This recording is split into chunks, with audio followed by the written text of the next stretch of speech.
그래서 이제 저랑 이제 소설 개념어 정리부터 좀 할 건데요. 문학 작품을 보면은 전체적으로 내용과 형식 혹은 표현 이런 식으로도 나누거든요. 세 가지로 나누는 사람들이 있어요. 내용, 형식, 표현. 근데 저 같은 경우는 내용, 형식 이렇게 그냥 두 가지 표현 여기 넣어갖고 아직은 무슨 의미인지 잘 모를 수도 있고. 그러면 자 소설의 내용이라는 거는 도대체 무엇을 소설의 내용이냐 하냐. 그래서 소설은 무엇을 이야기해 주는 거니? 무엇을 들려주는 거니? 이야기 어떤 이야기? 허구적인 있을 법한 사건. 자 그래서 우리 소설의 갈래를 무슨 장르라고 하기도 하니? 장르. 어떤 장르라고 해? 서사 장르라고 혹시 들어봤어? 고등학교 들어오면 바로 서사 이러거든. 그럼 우린 서사라는 단어의 뜻을 좀 이해 한번 해봅시다. 서사라고 할 때 제가 요 서의 느낌 어떤 느낌인지 이야기했었나? 쓰다, 이야기하다. 그치? 그럼 무엇을 이야기해 주는 거라고? 소설의 내용은 사에 걸리는 거. 이야기를 이야기해줘? 그럼 동어 반복인 것 같고. 역사? 사건. 자, 서사의 뜻은요, 사건 이야기하는 거예요. 그러면 요거와 대비되는 개념이 하나 있지. 시를 우리는 무슨 갈래라고 해? 정. 그럼 서정의 뜻은 뭘까? 서는 이야기하다, 오케이. 정은 감정을 이야기하는 거. 정서를 이야기하는 거. 정서나 감정 이야기하는 거. 그게 생각해보면 시의 내용 맞았어? 시의 내용은 우리 정서 읽는 거 맞았니? 아니야? 공감 못해? 정서 못 읽었어? 시는 막 기분 좋아 막 이렇게 쓰는 시도 있고 슬퍼 라고 쓰는 시들도 있고 추우면 끄고 배우분이요? 응. 상황만. 자, 그러니까 서정이라고 하는 우리 지금까지 뭐 저랑 이제 문학 처음 하니까 어색하구나. 나도 어색해. 독서만 맨날 하다가. 얘들아, 서정이라고 하면은 우리 승훈 선생님이랑 시 감정 읽는 거 계속 감정 읽었니? 감정 정서 이렇게 읽어봤어? 그게 시의 내용이라고요. 그렇죠? 그럼 소설은요, 사건 읽는 거예요, 사건. 좀만 밑으로 오늘 좀 왔다 갔다 할 건데 밑에 봅시다. 그러면 소설의 형식 표현이라고 하는 이 측면에서는요. 우리 소설은 어떤 식의 문장 표현을 쓰냐면은 산문 표현을 써요. 산문. 산문과 대비되는 개념으로 우리는 무슨 문이 있니? 대비되는 개념. 시를 우리는 무슨 문장이라고 해? 웅문이라고 하지. 그 웅문의 뜻은? 의문이 있는 문장을 웅문이라고 하죠. 잘했네. 웅문. 이거는 시에서 우리가 나타나죠. 보통 시예요. 꼭 시라고 하기보다. 그럼 산문은 무슨 뜻일까? 산문은 운율이 없는 문장. 저 산자가 어떤 느낌이냐면 분산하다 혹은 이산가족 할 때 산자예요. 어떤 느낌이지? 분산하다, 이산가족. 그래 이렇게 막 크게 벌려놓는 거, 흩어놓는 거, 나눠놓는 거. 그래서 이 산문은 문장을 길게 나눠 써서 길게 늘려 써서 흩어놔서 그냥 긴 문장이라고 생각하시면 돼요. 긴 문장으로. 이해됐어? 자, 그러면 다시 소설 같은 경우는 우리가 산문이라고 하는 거고요. 형식으로 얘기할 때. 소설은 이야기 내용을 얘기할 때 서사라고 얘기를 해요. 서사, 산문, 이해는 되셨죠? 이런 단어들에 대한 이해부터가 있으면 소설 읽어내기가 편해요. 다 알고 있었던 거니? 뭐 아는 느낌도 있었고 아닌 느낌도 있었어? 자, 그러면 도대체 이 내용을 읽는다, 우리가 내용을 읽는다라는 건 뭐냐면 여러분들 아마 소설 구성의 3요소 배웠을 것 같은데 학교에서 배운 학교 있다던데 소설 구성의 3요소.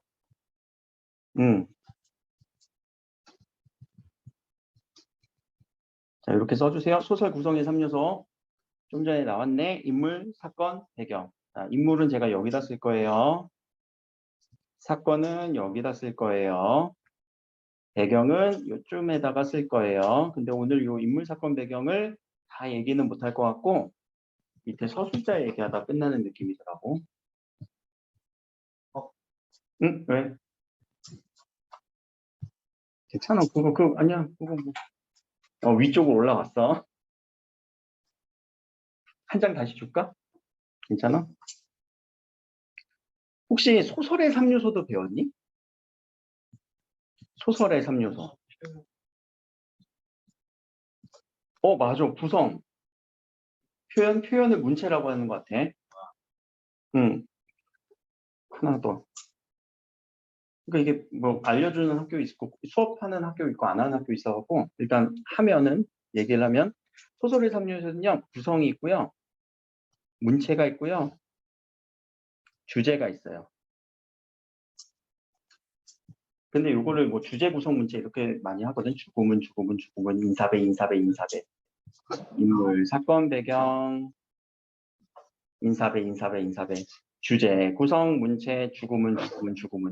이렇게 그냥 뭐가 뭐다라고 외우는 거는 중학교 때 방식이에요. 여러분들 이거 외워야 돼. 시험에서 이제 풀기 위해서.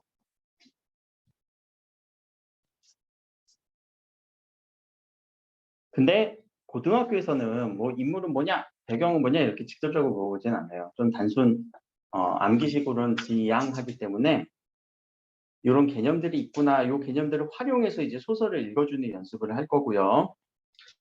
여기서 얘기하는 소설의 3요소의 이 구성이 소설 구성의 3요소를 조금 더 세분화되는 거예요. 자세하게 들여다보는 거예요. 각각의 구성을 자세히 들여다보는 느낌이에요. 이렇게 연결되는 거예요. 주제 구성 문체에서 구성을 조금 더 들여다보니까 인물 사건 배경으로 더 나눠지더라. 이렇게 잡아주시면 되는 거지.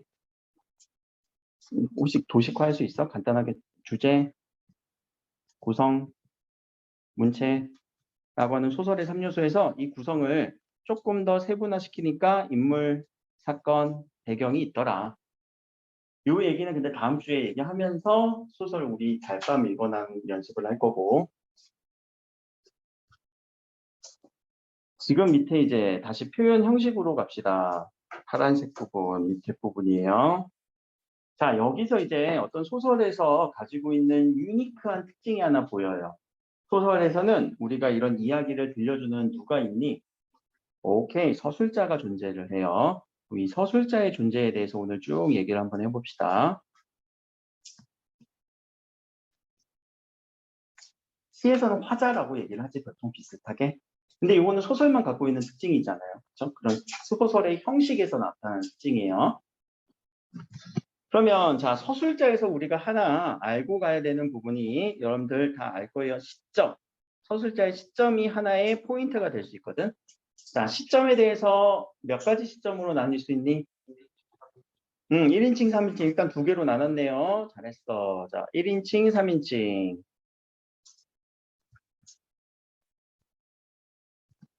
그러면 자, 1인칭, 3인칭을 우리는 어떤 식으로 찾아줘야 되냐? 잠시만요. 작품 내에 있는지 외에 있는지. 맞아. 작품 안에 있으면 1인칭, 작품 밖에 있으면은 3인칭인데, 그럼 안에 있고 밖에 있고 무슨 의미야? 나가 쓰이면은 몇 인칭? 1인칭. 오케이. 나라는 표현이 쓰이면 1인칭인데, 자, 잠깐 우리 교재를 한번 같이 봅시다. 지금 오늘 나눠드린 교재. 나가 나의 이야기를 하는 것이 주인공 시점, 나가 타인의 이해하는 것이 관찰자 시점. 다시 소설로 한 번만 들어가 볼까? 달밤이라는 소설로 가봅시다. 왔다 갔다 좀 하더라도 이해해 주세요. 자, 그럼 우리는 나라고 하는 서술자는 잡았네. 1인칭이라는 건 잡았죠. 그러면 한 1페이지, 2페이지 정도로 쭉 읽으면서 이게 무슨 시점에 더 가까울까? 주인공 시점일까? 관찰자 시점일까? 이런 부분들을 한번 생각을 한번 해보시면 좋아요. 근데 뭐 2페이지 같다고 못 찾을 수도 있어. 혹시나 찾을 수 있나? 읽어봐 얼른.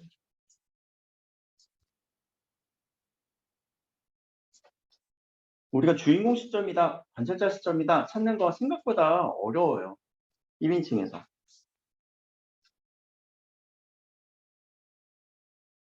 선생님 그냥 내가 내 얘기하는 것 같은데요. 이런 느낌도 있을 거고.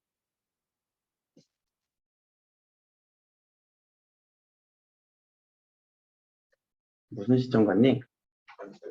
관찰자 시점이야? 왜? 황수관도 주인공. 맞아. 여기서 누구를 계속 얘기하고 있냐면 황수건이라고 하는 이 사람을 얘기하고 있죠. 수건? 황수건? 아무튼 이런 황수건이라고 하는 사람을 그 사람 때문에 뭐 한대?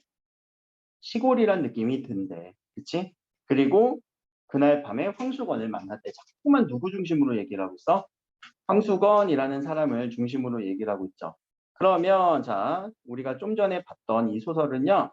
타인, 황수건에 대한 얘기를 하고 있으니까 이거는 관찰자 시점이겠구나라고 일단 생각을 해주시면 되지 않을까 싶어요.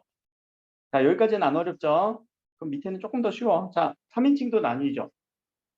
무슨 시점과? 네, 관찰자 시점과 전지적 작가 시점.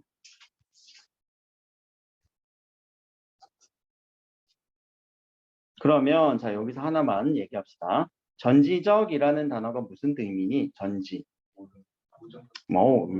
똑똑하다 진짜. 여러분들 선배들은 잘 모르던데. 전지 전능하다라고 할 때 이 모든 것 전체를 알다. 모든 걸 아는 거예요. 보통 이제 뭐 전지전능하다라고 하잖아. 그럼 전능은 무슨 뜻이야? 전지전능. 모든 것을 알고 모든 능력이 있는 거야. 그러면 전지전능하다 뭘 안다라는 얘기가 저 전지적 작가 시점을. 오케이, 그 인물의 심리, 성격 다 이야기할 수 있고요. 혹은 플러스 그 사람의 과거 행적까지. 다 알고 있어요. 그걸 전지라고 하는 의미에다 다 넣어주세요. 다 알아, 다 알아. 그럼 1인칭 소설에서는 인물의 과거 행적 모를 것 같은데? 주인공은 자기 이야기밖에 모르잖아. 그치? 다른 사람의 이야기. 그럼 내가 1인칭이야? 여러분들이 그 다른 소설의 인물이야? 우리가 같은 소설 안에서 내가 1인칭 서술자야? 내가 여러분들의 과거 행적을 다 알 수 있을까? 오늘 행적도 모르겠는데? 그쵸? 그럼 반대로 1인칭 시점에서도 나는 누구의 심리는 알아? 나의 심리는 알아요. 그쵸? 아의 심리를 모른다라고 생각하시면 안 돼요. 나의 심리는 알아요. 자, 여기까지가 이제 시점에 대한 우리 4가지로 나누는 그런 관점이었고요. 하나 뒤에다가 옆에다가 공간에다 좀 적을 건데 초점화자라고 하는 개념을 좀 적을 거예요. 초점화자. 이 개념이 고등학교 때 이제 막 나오기 시작해갖고 이 개념을 좀 여러분들 미리 알고 있으면 좀 편해요. 오늘은 몰라도 괜찮아. 오늘은 그냥 저런 게 있구나 하고 넘어가도 괜찮아. 알았지? 일단 달밤은 이 초점화자는 안 쓰이니까.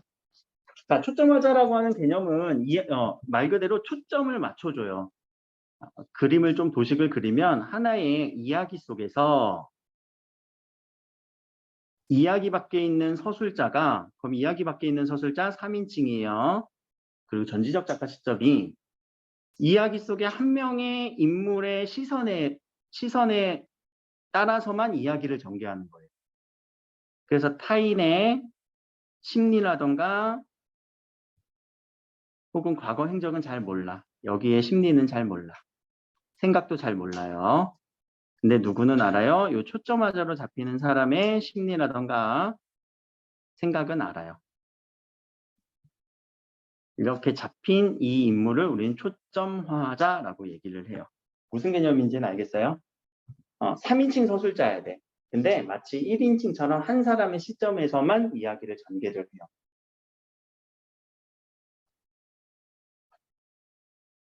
자, 그래서 이 말을 초점화자라고 하는 개념을 조금 다른 말로 똑같은 말이에요. 제한적 전지적 작가 시점, 제한적인 전지적 작가 시점 이렇게 표현하기도 하고요. 혹은 선택적 작가 시점이라고도 얘기를 합니다. 그래서 뭐 제한적인 전지적 작가 시점이다, 선택적인 작가 시점이다, 초점화자다 라고 하는 이런 단어들보다 이런 형태, 어떤 3인칭 서술자가 전지적 작가 시점에 능력이 있는 3인칭 서술자가 한 사람의 마음만 알고 있어. 한 사람의 생각만 알아서 그 사람의 시선으로 이야기를 들려주는 효과가 있다라고 하는 거. 우리는 4가지 시점에서 요거는 조금 따로 떼서 따로 배워야 되는 거고요. 자, 이렇게 한 다음에 요 초점화자를 우리가 물어볼 때 보통 어떻게 물어보냐면 이런 식의 표현을 써요. 특정 인물의 시각에서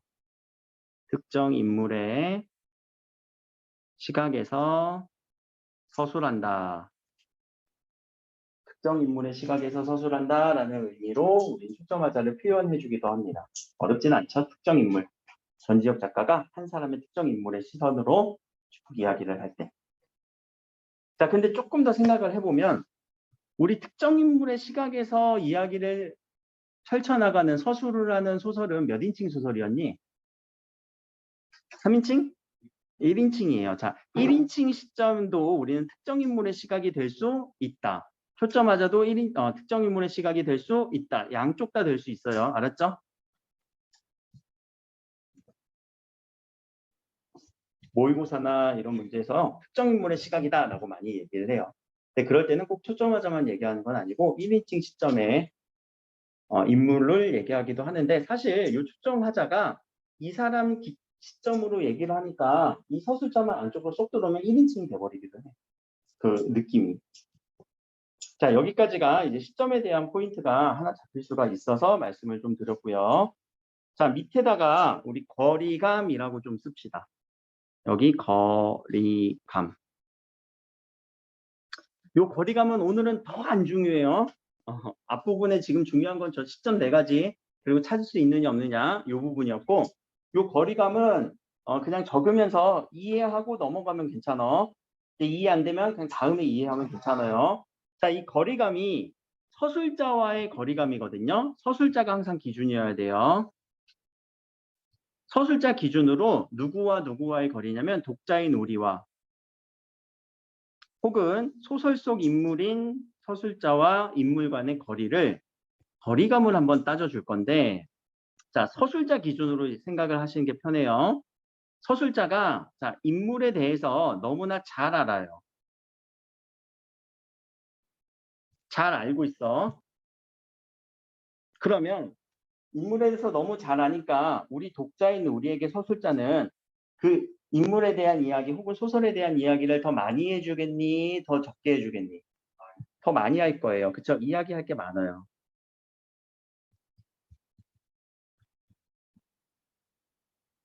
이야기할 게 좀 많지. 그러면 우리 독자는 서술자로부터 많은 양의 이야기를 듣다 보니까 인물에 대해서 더 알고 싶어진 마음이 생기니 뭐 이 정도면 되겠네 라는 생각이 들까? 막 더 알고 싶어져? 아니 우리는 충분히 이미 서술자를 통해서 많이 알았지. 그래서 더 알려고 노력하지 않아요. 더 알고 싶지 않을 거예요. 요런 관계예요. 지금 하나 얘기했던 예시가. 그러면 자, 요 예시는 서술자와 인물 간의 거리를 보면 서술자와 인물의 거리를 보면 서로 가깝다라고 볼 수 있을까? 멀다라고 볼 수 있을까? 잘 안다. 오케이. 가깝다. 그러면 서술자와 독자의 거리는 가깝다라고 볼 수 있을까? 멀다라고 볼 수 있을까? 가깝다. 오케이. 독자와는 가깝다라고 표현할 수도 있겠네요. 그러면 자, 독자와 인물 간의 거리는 더 알고 싶지 않아? 멀다라고 표현을 한다면 자, 한번 추론해 보자. 이런 거리감, 지금 가깝다, 멀다가 나오는 이 거리감이 나오는 시점이 있을 거예요. 그걸 한번 위의 시점에서 찾아서 얘기를 한번 해봅시다. 어떤 시점이 서술자와 인물이 서로 가까울까? 어떤 시점이 서술자와 독자가 가까울까? 위에 있는 4가지 시점 중에서 서술자가 인물에 대해서 막 잘 알아. 오케이, 일단 3인칭 전지적 작가 시점은 여기 걸리겠네. 그치?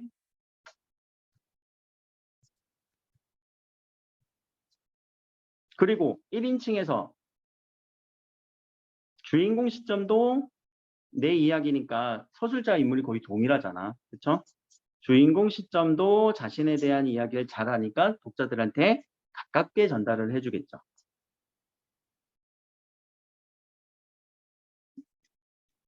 반대의 개념을 한번 해볼까? 서술자가 인물에 대해서 잘 몰라. 그러면은 우리한테 이야기할 게 어때요? 별로 없지. 그때 우리는 인물에 대해서 더 어떻게 알고 싶어져? 더 알고 싶어져. 그럼 이럴 때를 서술자와 인물의 거리가 멀다라고 표현을 할 거고요. 독자와 서술자의 관계도 멀다라고 얘기를 할 거고요. 독자와 인물 간의 거리는 가까워질 거예요. 가깝다. 자, 이 멀다, 가깝다의 개념만 알고 있으니까 그냥 잘 알면 가까운 거야. 할 얘기 많으면 가까운 거야. 알고 싶어지면 가까워지는 거야. 어렵지? 전혀 모르는. 그러면 자, 이런 개념으로 우리가 얘기할 수 있는 거는 무슨 시점? 관찰자 시점이 되겠네. 1인칭, 3인칭 관찰자 시점들이 이런 느낌이 되겠죠.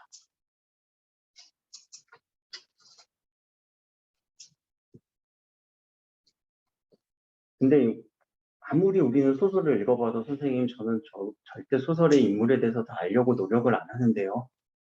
막 그런 마음이 안 생기는데요. 이론이에요, 이론. 알겠지? 자, 그러면 아까 우리 요 1인칭 관찰자 시점 이번에 우리가 배울 달밤이었어요. 달밤이라고 하는 요 소설을 배울 건데 그럼 이 소설을 읽는 우리 입장에서는 누구에 대해서 가까워지는 느낌? 황수건이라는 인물에서 더 가까워지는 느낌을 갖고 있으면 된다는 얘기예요. 오른쪽에 태도에 대해서 간단하게만 정리합시다. 태도. 그럼 자, 이런 서술자의 태도를 우리가 몇 가지로 좀 정리를 해보면 첫 번째, 우호적 태도가 있을 수 있습니다. 우호적인 태도. 반대는 적대적 태도가 있겠죠? 적대적인 태도가 있을 수 있어요. 적대적이다. 그리고 우호적이지도 않고 적대적이지도 않을 때는 우리는 관찰적이다라고 얘기를 하겠죠. 조금 어려운 말인데 관찰적이다라고 할 때 우리 다른 좀 어려운 말로 관조적 태도라고도 얘기를 해요. 관조적. 관찰하고요. 조망하고 있는 거예요. 그냥 바라만 본다. 관찰한다라는 이런 말을 좀 어려운 말로 관조적이다라고 얘기를 해요. 그래서 기본적으로 서술자의 이런 태도들은 어느 정도 소설을 이끌어 나가는데 큰 영향을 미칠 거고요. 자, 그리고 풍자와 해악에 대해서도 좀 알고 있으면 좋아요. 들어본 사람 풍자, 해악?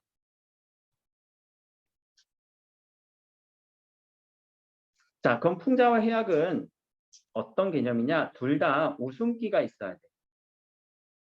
웃음기가 좀 넘쳐야 돼. 아, 재밌네. 어우, 재밌네. 이런 재밌는 느낌. 웃음기가 있어요. 둘 다 웃음기가 있어야 돼요. 근데 풍자 같은 경우는 우리 웃음기만 있는 것이 아니라 비판까지 해야 돼. 그 인물에 대해서 비판하는 태도. 근데 되게 우스꽝스럽게 그리면서 비판해요. 소설을 읽다 보면 되게 우스꽝스러운 사람이 되게 비판받는 그런 소설들도 있었을 거예요. 해악은요, 그 사람이 연민의 감정이 들도록 연민의 태도로 이야기를 펼쳐요. 근데 좀 재밌게 표현을 해요. 우스꽝스럽게. 자, 그러면 이 내용은 이렇게 정리를 하시면 좋아. 풍자와 해악이라는 개념이 뭔지 정리부터 하시고 그 다음에 풍자는 비판하는 거구나. 우스꽝스럽게. 해악은 연민하는 거구나. 라고 속성에 좀 차이가 있구나. 라는 것을 정리해 주세요.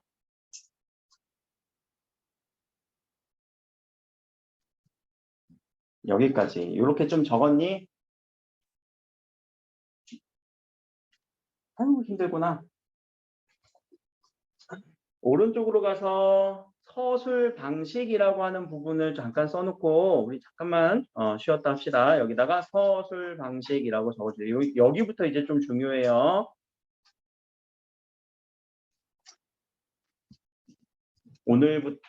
오늘의 메인은 여기일 수도 있어. 제가 하고 싶은 얘기는 여기다 다 담았으니까 서술 방식이라고 좀 적어놓고요. 우리 5분만 쉬었다가 합시다. 집중해주세요. 지금 쓰러져 있는 분들이 많아서. 자, 집중해서. 아니요. 녹화하면은 왜 지금 수업 안 들으려고? 녹화는 하고 있어. 혹시 몰라. 알았어. 복습한다는 거지? 그렇죠. 오케이. 자, 갑시다. 커브를 몇 번 했어? 자, 서술 방식에서 우리가 나타나는 세 가지 내용이 있어요. 대화, 묘사, 서술. 대화는 뭐가 대화일까? 누구의 대화? 인물들의, 그치. 인물이 이야기하는 거지.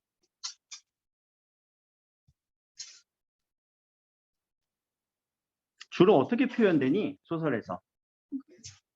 큰 따옴표. 오케이. 이렇게 큰 따옴표로 표시가 되니까 대화 찾기는 너무나 쉽죠? 묘사라는 거는 무슨 의미가 있어? 행동이나 외양을 그림 그리듯이 표현하는 거. 그래서 뭐 행동 묘사, 외양 묘사, 사람의 겉모습 또는 배경 묘사. 이런 묘사들이 있어요. 그러니까 그 장면을 딱 이렇게 그림이 그리듯이 우리한테 사진 찍듯이 전달해 주려고 하는 거예요. 묘사할 때 저 사자가 사진의 사자고요. 묘자가 그림 그리다 묘자예요. 그 장면을 딱 그리듯이 우리한테 전달해 주려고. 이 장면을 한번 내가 그림 그려볼까? 이 장면을 그림 그리면은 우리 몇 명이니? 지금 13명이네. 13명의 반짝이는 별들이 있다. 비유법을 섞어서 13명의 여러분들을 표현하는 이런 느낌으로 그려주는 거죠. 그리고 그들은 분주히 펜으로 필기를 하고 있다. 뭐 이런 식으로 그들의 행동을 표현을 할 때 그걸 묘사 부분이라고도 얘기를 해요. 자, 서술은 누가 얘기하는 거? 오케이, 서술자가 이야기하는 거예요. 서술자의 이야기 부분.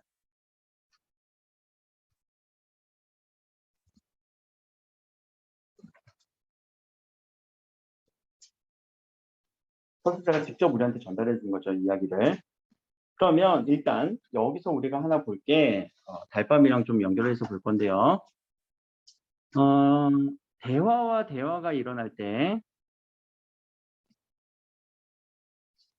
대화가 이렇게 일어나면 자, 앞의 대화와 뒤의 대화는 서로 같은 사람이니 다른 사람이니 대화가 바로바로 이렇게 바로바로 일어날 때 그럼 다른 사람인 거 맞아?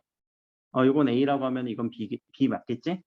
A가 이야기하면은 그 다음 대화가 바로 나오면 이건 B의 이야기일 수도 있다. 자, 근데 이런 경우가 있어. 대화가 나오는데 중간에 서술이 나오고요. 또 다시 대화가 나올 때는 그럼 앞의 대화와 뒤의 대화는 이거는 같은 사람일까 다른 사람일까? 이거는 몰라. 왜? 같을 수도 있고 다를 수도 있어. 항상 그래서 이 부분을 조심하셔야 돼요. 서술자의 서술이 중간에 들어간 대화 사이에서는 이 대화가 누구의 대화인지를 한번 생각해 보자라는 거예요. 우리가 소설을 읽다 보면은 이거 누구의 말인지 처리가 안 되는 경우가 종종 있거든요. 그런 부분 때문에 이 부분을 우리가 좀 염두에 둬야 되고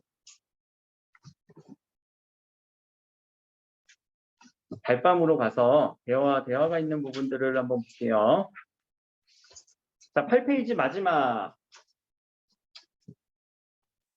황수건이 오는 장면이긴 해요. 아직 요 소설 안 읽었을 거야. 근데 황수건이 10시나 되어서 우리 집을 찾아왔다. 그는 어두운 마당에서 꽥 지르는 소리였으니까 이 말은 누구의 말? 황수건 아저씨의 말이겠죠. 이댁이 문안서 하면서 들어섰다. 이거는 서술자의 서술이죠. 그렇죠? 그럼 그 다음 대화는 누구의 대화일까? 다른 사람일까? 저 문안 서대문 거리라나요? 어디선가 나오신 댁입쇼? 한다. 이거는 오케이. 황수건 아저씨의 말이에요. 그럼 밑에 또 서술자의 서술이지? 그럼 그 다음은 그렇소. 신문이요. 이거는 나의 이야기일 거예요. 자, 여기부터 이제 또 보이지? 대화가 나오고요. 그 다음 대화가 바로 이렇게 나오면은 이거는 다른 사람이겠구나. 자, 그리고 서술자의 서술이 나오고 나면 그 다음 말은 생각을 해줘야지. 이거는 누구의 말일까? 말투가 보면은 황수건의 말투인 것 같아요. 자, 이런 부분들이 이제 여러분들이 대화를 잘 처리해줘야 되는 첫 번째 포인트예요. 그렇죠. 자, 그러니까 서술자의 서술 앞뒤에 이 대화가 누구의 대화인지 꼭 맞춰볼 거. 여기는 지금 다른 사람이죠. 일치하지 않죠. 근데 여기는 일치하죠. 그치?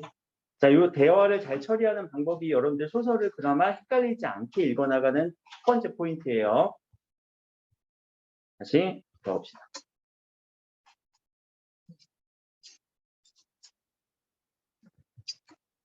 자, 여기다가 또 적을 건데, 그럼 이런 대화 묘사 서술을 통해서 뭘 보여주려고 하는 것이냐? 인물의 제시 방법을 우리는 봐야 돼요. 인물 제시 방법. 맞아요. 자, 인물 제시 방법을 우리는 이 대화 묘사 서술을 통해서 볼 건데, 자, 인물 제시 방법을 왜 공부를 해야 되냐? 서술자가 이야기를 들려주는 이 인물은 어디의 인물이라고? 소설 속의 인물. 아까 여기 얘기하는 인물. 제일 왼쪽 위에 우리가 적었던 이 인물이야. 저 사람을 얘기해 줄 때 어떤 식으로 제시하다. 제시가 무슨 의미니? 제시, 눈안나 이건가? 제시? 네? 어? 무슨 제시야 이거? 제시의 뜻. 주는 거? 제시하다? 소설에서는 이야기를 들려주는 거, 보여주는 거, 이런 사람이야 알려주는 거. 그런 식으로 생각하면 되겠지, 제시하다라는 표현은. 자, 그러면 인물 제시 방법은 크게 보면 두 가지예요. 간접 제시와 직접 제시.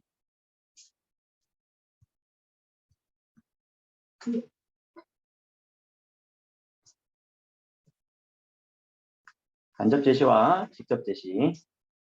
그러면 간접 제시라고 한 거는 뭐 100% 그런 건 아니지만 주로 대화 묘사가 주로 간접 제시로 이어지죠. 그 사람의 인물의 대화를 통해서 그 사람의 뭔가 인물을 우리가 알 수 있어. 혹은 그 사람의 행동이라든가 외형을 보면서 그 사람이 어떤 사람인지 알 수 있어. 자, 이 인물 제시하는 이 부분에서 그럼 결국 뭘 제시해 주냐? 성격. 혹은 성격이라는 단어가 조금 처리가 어려운 캐릭터. 그 사람의 캐릭터, 그리고 심리. 이런 것들을 인물을 제시한다라고 얘기하는 거예요. 인물에 대한 성격과 캐릭터를 우리가 알 때, 혹은 그 사람의 심리를 우리가 알 때 인물이 제시되는 건데, 주로 대화와 묘사가 간접 제시에 들어가요. 간접 제시라는 거는 그 사람의 성격과 심리를 우리는 바로 캐치할 수 있을까 없을까? 없어요. 그래서 한 번에 유추를 해야 돼요. 그래서 생각을 좀 더 우리는 많아요. 독자가 생각할 것이 좀 많아요. 그럼 대비되는 직접 제시는 서술자가 서술로서 주로 그냥 직접적으로 얘기를 해버려요. 그 사람의 성격을. 여러분들은 저를 보면 성격이 어떤 것 같아요? 응? 그러게요. 그런 것 같아? 어떤 것 같아, 나? 응? 어떤 거니? 얘기를 못하겠어? 알았어. 그러면은 우리 원장님은 참 우리 사람 이야기 잘 들어주신다. 여기 고등부 원장님은. 그럼 내가 어떤 제시를 한 것 같아? 우리 고등부 원장님은 사람 이야기 참 우리 선생님들 이야기 잘 들어주시더라고. 직접 제시한 것 같아? 간접 제시한 것 같아? 애매해? 자, 그러면은 우리는 직접 제시라는 건 뭐냐면은 그 사람이 어떻다라고 얘기를 하는 거야. 착하다, 못했다. 근데 간접 제시는요, 그 사람의 행동을 통해서도 얘기를 할 수 있지. 제가 가다가 쓰레기를 잘 주서, 쓰레기 잘 주는 행동을 통해서 이 사람이 어떻다는 거 우린 캐치할 수 있어? 착하다라는 게 캐치가 되죠. 자, 그래서 이 간접 제시는요, 생각할 것이 많다라는 이 측면에서 직접적으로 안 보여주는 거야. 그러면 직접 제시는요, 직접적으로 얘는 어떻다라고 얘기를 하는 거야. 착하다, 못됐다, 나쁘다. 얘는 악당이다, 빌런이다, 뭐 이런 식으로. 자, 그러니까 간접 제시와 직접 제시는 상당히 큰 차이점이 있어서 여러분들이 조심해야 되는 거는 간접 제시예요. 이 간접 제시가 생각할 것이 많다 보니까 잘못 읽으면 우리가 오해할 수도 있어. 왜냐면 서술자가 직접 얘기를 안 해줘. 정리를 안 해줘. 그러니까 가끔 우리가 오해해. 그럼 오해에 계속 쌓이다 보면은 소설이 다른 쪽으로 가버리는 경우도 있어요. 간접 제시가 쭉 이어지는 거. 그럼 간접 제시가 됐다는 건 이런 대화라던가 묘사 이런 측면들로만 소설이 쭉 이어지는 소설들은 중간에 어딘가 우리가 대화에서 인물을 잘못 잡거나 중간에 어딘가 잘못 처리하면 계속 그게 데미지가 누적이 돼갖고 소설의 결말이 다른 데가 있는 경우도 있어요. 너 이거 이렇게 읽었어? 난 이렇게 읽었는데 이런 경우도 있어, 진짜로. 그래서 우리는 오해하는 경우가 있어요. 대신 조금 더 재미가 있어지고요. 독자와 인물 간의 거리는 가까워지겠지. 그치? 아까 가깝다라는 표현 했겠죠? 이 부분. 조금 더 가까워질 거예요. 독자와 인물의 거리는. 우리가 다 알려고 노력을 해야 되니까. 그래서 이 성격과 심리에 대한 부분이 인물 제시 방법으로서 우리가 다양하게 제시가 될 때 그걸 우리는 찾아줘야 돼. 읽어줘야 되고. 자, 그걸 읽어주는 걸 한번 보고 올까? 그러면 자, 달밤 우리 소설을 잠깐만 보고 옵시다.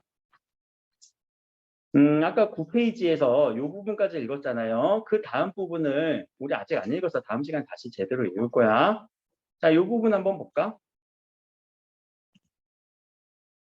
그의 생김새를 보니 눈은 두드러지는 것이 눈이 두드러진대. 눈이 확 눈에 띄나 봐. 머리는 빡빡 깎았고 보통보다는 골이 크대요. 머리가 크대요. 난가? 그런데다가 옆으로 보니 짱구 대가리래. 짱구는 어떤 게 짱구니? 그치. 동글동글. 짱구는 못 말려. 이렇게 생겼잖아. 짱구 얼굴. 그치. 여기 동글동글한 걸로 우리가 짱구라고 얘기를 해요. 근데 요새는 또 이마가 짱구면 되게 예쁘다라고 표현을 하던데. 이마 이렇게 볼록하게 튀어나오면. 맞니? 몰라? 그런 거 없어? 짱구는 이렇게 동글동글한 얼굴을 얘기하지. 자, 그러면 이거는 뭘 얘기한 것 같아요? 인물의 외양을 얘기하면서 그 인물이 어떻다라는 걸 우리한테 좀 전달하려고 하지. 어떻다라는 걸 전달하려는 것 같아. 이 외양을 통해서. 이거는 지금 뭐 딱 한마디로 얘기할 수가 없어요. 사람마다 생각이 달라질 수 있지. 오해할 수 있으니까. 어떤 모습을 보여주는 거야? 이 황수건의 모습을 보여주면서. 잘생겼대, 못생겼대? 잘생긴 건 아닌 것 같아. 그렇다고 못생겼다라고 얘기하는 것 같지는 않고, 일단 못생김에 가까운 것 같고, 또, 우둔한 그런 느낌도 있을 것 같기도 해요. 맞아요. 자, 그런 느낌들을 쌓아가야 되는 거예요. 간접 제시에서. 자, 그러면 다시 돌아올게요. 여러분들한테 이제 소설에서 문제화되는 부분이 이 간접 제시 부분이 상당히 문제가 많이 나와요. 이 부분이 나중에 문제화되는 경우가 많아요. 무엇이 문제화되냐면은 이런 외양 묘사라던가 대화라던가 이런 것들을 통해서 기억부터 뭐 미음 중 그것에 대한 이해로 적절하지 않은 것을 고르세요. 이런 문제들이 많이 출제가 돼요. 실제로 간접 제시되는 부분이죠. 그러면 하나만 더 보고 가자. 인물의 대화 속에서 우리는 뭐까지도 캐치를 해줘야 되냐면 그 인물의 심리까지도 우리는 캐치를 해줘야 돼요. 그 사람이 지금 어떤 심리가 있는지 상당히 소설을 읽게 생각할 게 많아요. 근데 그렇게 어렵진 않아. 시보다 안 어려운 것 같아, 내 생각은. 또 이러고 내가 시 가를 때는 시 안 어려워. 소설보다 안 어려워. 이런 식으로 얘기를 하긴 하거든. 안 어려워. 둘 다 뭐가 어려워. 그럼 자, 대화를 통해서 심리를 한번 보자. 그 다음에 짱구 대가리라고 이렇게 얘기를 하고 그렇소. 아무튼 집 찾느라 수고했소. 라고 하는 말은 어떤 느낌이니? 이제 가라라는 느낌이지. 이제 가도 된다. 이런 심리지. 그런 심리 느껴지니? 대화를 통해서 이 인물의 심리까지 느껴질 수 있어야 돼요. 그치? 자, 그런데 이 아저씨는 그냥 가지 않고요. 물러설 기미도 없이 길게 살피면서 저는 황수건이라고 합니다. 라고 이야기를 하는 이런 장면들이에요. 두 인물이 만나서 이야기하는 장면을 가지고 이제 대화라든가 인물의 심리 혹은 성격 이런 것들이 제시되는 부분들을 오늘 좀 중점적으로 보고 있었어요. 하나만 더 하고 이제 정리할게요. 자, 이 서술이라는 부분을 조금 더 심화시킬 거예요. 어떻게 심화를 시킬 거냐면 서술자의 개입이라고 하는 단어로. 들어봤어? 서술자의 개입?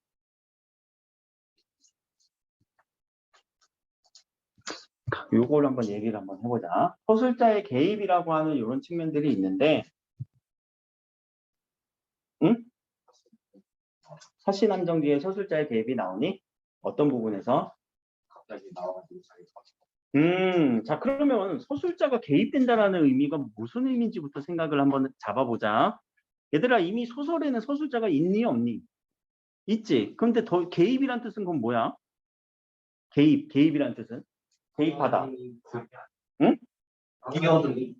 개입하다. 지금 우리 저쪽에 어느 나라가 싸우고 있니? 우크라이나랑 러시아가 싸우고 있지. 근데 거기에 만약에 미군이 딱 들어가면 미군이 개입하는 거 아니야?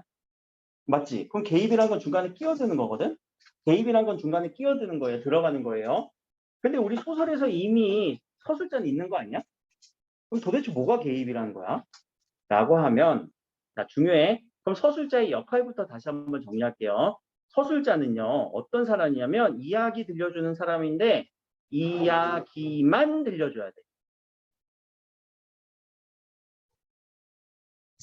이야기만 들려주는 게 서술자의 역할이야, 원래. 그럼 어떻게 이야기를 들려줘야 되냐? 누가 있다, 누구는 행복하게 살았다, 누구랑 결혼했다. 자녀는 누구누구를 낳았다. 뭐 그런 이야기. 아까 연극에서 뭐냐고 설명해 주셔서. 나레이션? 네. 그러네. 그런 느낌이네. 그치?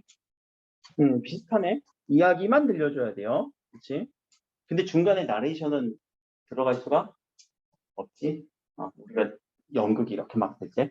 좀 전에 어땠어? 대화, 소술 막 왔다 갔다 했잖아. 그런 차이들은 있네요.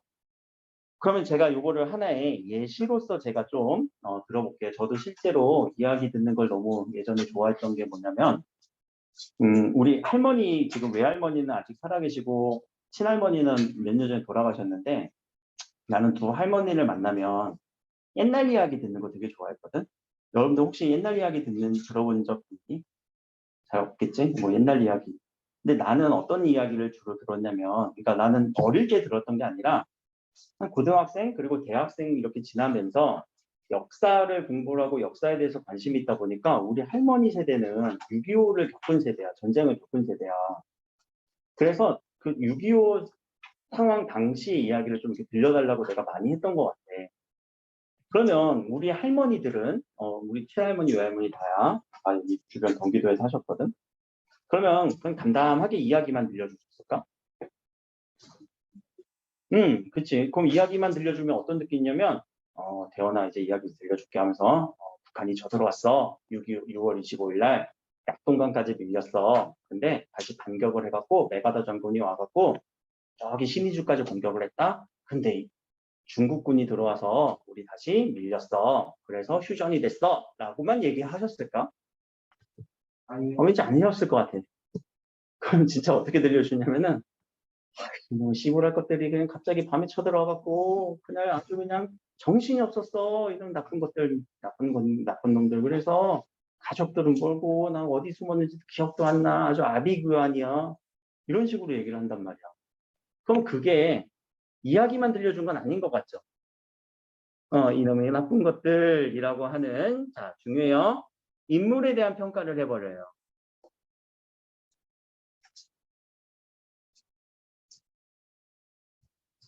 이놈의 나쁜 것들 누구가?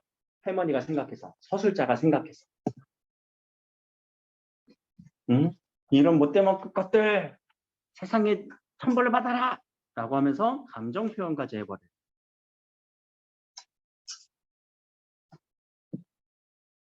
소설에서 이렇게 일어나요. 플러스, 그때는 진짜 정신이 없는 상황이야. 다들 정신을 놓고 살았어. 라고 상황에 대해서도 평가를 해버려요.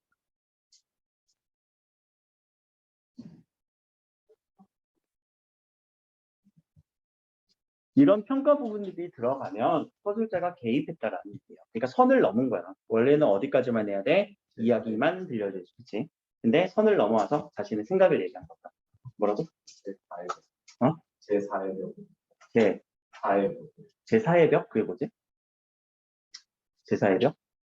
무슨 표현이지? 연극에서 어. 관객들하고 어. 배우하고 음. 안 보이는 벽으로 차단이 돼 있는데 그거를 넘어가가지고 관객한테 참여를 시키면 그거를 넘었다고. 오케이. 그 얘기를 그럼 이렇게 이어줄게요. 그러면 자 이렇게 평가를 하는 부분들도 있고요. 하나 더. 독자한테 말을 건넬 때도 있어요. 소설에서.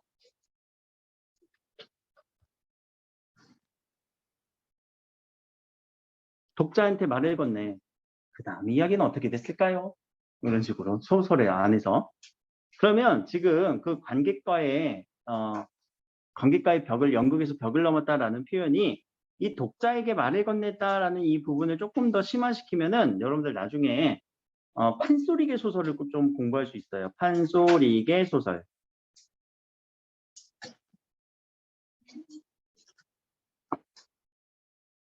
심청전, 뭐 흥부전 이런 것들, 그런 노래들은 다 판소리로서 노래를 부르기도 하고요. 소설로서 적혀서 읽히기도 해요. 그러면 이 판소리계 소설이 독자에게 말을 건네는 이런 말투, 그러니까 직접적으로 다가가는 그 느낌이거든. 그 벽을 넘어서. 그럼 그 벽을 어떻게 넘어서 다가가는 느낌이냐면, 자, 이게 판소리의 그 장면을 한번 생각을 해봅시다. 혹시 판소리가 어떤 모습인지는 대략적으로는 알지? 노래를 막 부르는 한 사람이 있고 옆에서 얼쑤 하고 이렇게 붙여주는 고수가 있잖아. 그치? 뚱뚱 이런 식으로. 그러면 자, 이 가창자는 노래만 부르니? 아니지. 이야기도 해주지. 야, 그래서 말이다. 이런 식으로 이야기도 해줘요. 노래도 부르지만 이야기도 해요. 누구한테? 관객들한테. 이런 관객들한테 노래만 부르고 끝나면 가수고 이야기만 부르면 재단꾼이지만 이런 걸 표현하면서 이야기를 들려주다가 그 다음에 어떻게 됐을까요? 궁금하지 않으십니까? To be continue. 잠깐만 쉬었다 올게요. 이런 식으로 다 관객들을 쥐락펴락 한단 말이야. 그것이 판소리계 소설이 갖는 특징이 아예 소설에 들어가 버리면 그 벽을 넘은 거죠. 그렇죠? 선을 넘은 거죠. 그런 것들이 하나 판소리계 소설로 정리만 해주시고 아유 힘들어 하나만 더. 이런 부분들을 또 따로 띄어서 편집자적 논평이라고도 얘기를 해요.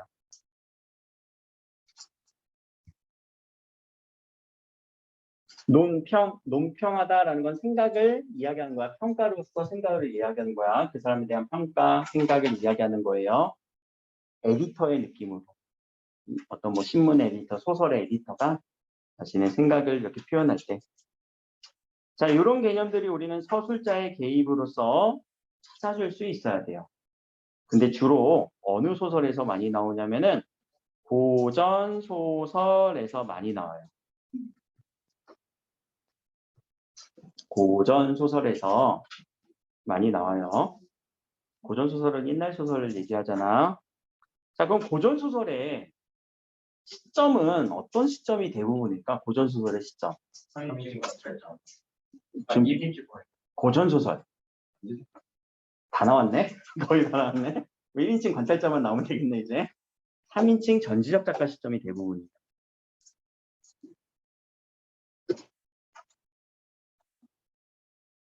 (3인칭) 전지적 작가 시점이 고전 소설에서는 대부분의 시점으로 책정이 돼요. 선정이 돼요. 그러다 보니까 서술자가 막 들어오는 부분이야. 이 서술자는 3인칭 서술자를 얘기하거든요. 서술자의 개입이 일어날 때는 3인칭 소설에서 일어나는 거고요. 3인칭 서술자가 자신의 생각을 이야기할 때 고전소설에서 많이 일어나고요. 고전소설은 3인칭 전지적 작가 시점이었다라는 거. 그런 부분들을 좀 더 정리해 주시면 될 것 같습니다. 같이. 자, 오늘 이 부분을 얘기를 했는데 오늘의 메인은 아까 대화와 서술과 묘사, 인물 제시 방법, 그리고 서술 방식 이 부분이에요.